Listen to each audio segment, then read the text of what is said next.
পাঞ্জাব নয়, দিল্লি নয়, লখনৌ নয়, কলকাতা যাবে প্লে অফে বলে দিলেন 5 বারের চ্যাম্পিয়ন দলের প্লেয়ার। কলকাতা নাইট রাইডার্স কালকে রাজস্থানের বিপক্ষে মরণবাচন ম্যাচে 1 রানে ম্যাচ জিতেছিল এবং কলকাতা নাইট রাইডার্স প্লে অফে যাওয়ার রাস্তাটাকে এখনও কায়েম করে রেখেছে এবং কলকাতা যদি কালকের ম্যাচটা হেরে যেত তাহলে প্লে অফের রাস্তাটা কলকাতার জন্য বন্ধ হতে পারত। কিন্তু কলকাতা কালকে হার মানেনি এবং লাস্ট মুহূর্তে গিয়ে 1 রানে রাজস্থানকে হারিয়ে দিয়েছিল এবং কলকাতা নাইট রাইডার্স এই IPL 2025 সালে লাগাতার 2টো ম্যাচ জিতলো এবং পাঞ্জাবের বিপক্ষে 1 পয়েন্ট পেয়েছিল। তো লাগাতার কলকাতা নাইট রাইডার্স 5 পয়েন্ট পেল এবং পয়েন্টস টেবলে এখন 6 নম্বরে আছে। কিন্তু কলকাতা নাইট রাইডার্স 4 নম্বরে পৌঁছাতে পারে এবং 4 নম্বরের স্লটটা কলকাতা নিতে পারে বলে দিয়েছেন চ্যাম্পিয়ন দলের প্লেয়ার আম্বাতি রায়ুডু।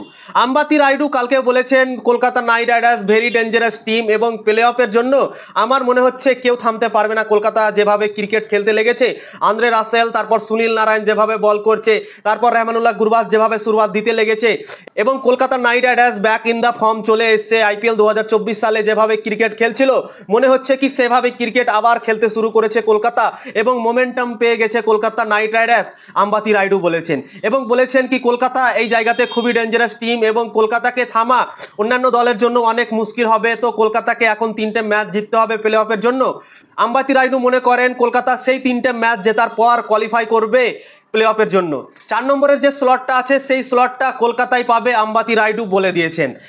যারা কমেন্ট্রি করছে কেউ বলেনি কি কলকাতা নাইট রাইডার্স যাবে প্লে অফে, কেউ বলেছে দিল্লি, কেউ বলেছে পাঞ্জাব। এই দুটো দলের কথাই বলেছে কি এই দুটো দলের মধ্যেই 4 নম্বরের স্লটটা নেবে এবং 3 নম্বর স্লট তো তোমরা বুঝতে পারছো, একটা RCB, একটা গুজরাট আর একটা মুম্বাই। টপ 3 হচ্ছে এই 3টে টিম, পাঞ্জাব, গুজরাট আর মুম্বাই। এই 3টে দল কনফার্ম কোয়ালিফাই করবে যারা কমেন্ট্রি করছে তারা বলছে। এবং 4 নম্বর যে স্লটটা সেটা বলছে, কেউ বলছে দিল্লি, কেউ বলছে পাঞ্জাব, বেশিরভাগ পাঞ্জাবের কথা বলা হচ্ছে। কিন্তু একমাত্র প্লেয়ার কলকাতাকে সাপোর্ট করেছে এবং সে হচ্ছে আম্বাতি রায়ুডু। এবং আম্বাতি রায়ুডু বলেছেন কি দিল্লিও নয়, পাঞ্জাবও নয়, লখনৌ নয়, কলকাতা নাইট রাইডার্স 4 নম্বরের স্লটটা কায়েম করবে এবং প্লে অফে কোয়ালিফাই করবে। 4 নম্বরের জায়গাটা কলকাতা কনফার্ম করবে। বাকি যে 3টে ম্যাচ আছে কলকাতার, একটা চেন্নাইয়ের সাথে খেলবে, একটা হায়দ্রাবাদের সাথে খেলবে, একটা বেঙ্গালুরুর সাথে খেলবে। তো 3টে ম্যাচ কলকাতা জিততে পারে এবং প্লে অফে কোয়ালিফাই করতে পারে। তো আম্বাতি রায়ুডু বলে দিয়েছেন। আম্বাতি রায়ুডু 3টে ট্রফি জিতেছে, একটা মুম্বাইয়ের তরফ থেকে জিতেছে এবং 2টা জিতেছে চেন্নাইয়ের তরফ থেকে। তো অসাধারণ ক্রিকেট খেলেছে আম্বাতি রায়ুডু এবং তার দিমাগ অনেক আছে আমরা দেখতে পাচ্ছি। তো অনেক বড় স্টেটমেন্ট দিয়ে ফেলেছে আম্বাতি রায়ুডু কলকাতা নাইট রাইডার্সকে নিয়ে এবং বলেছেন কি কলকাতা নাইট রাইডার্স অনেক ডেঞ্জারাস টিম মনে হচ্ছে, যেভাবে ক্রিকেট খেলতে শুরু করেছে সব প্লেয়ারগুলো ফর্মে শুরু হয়ে গেছে আসতে।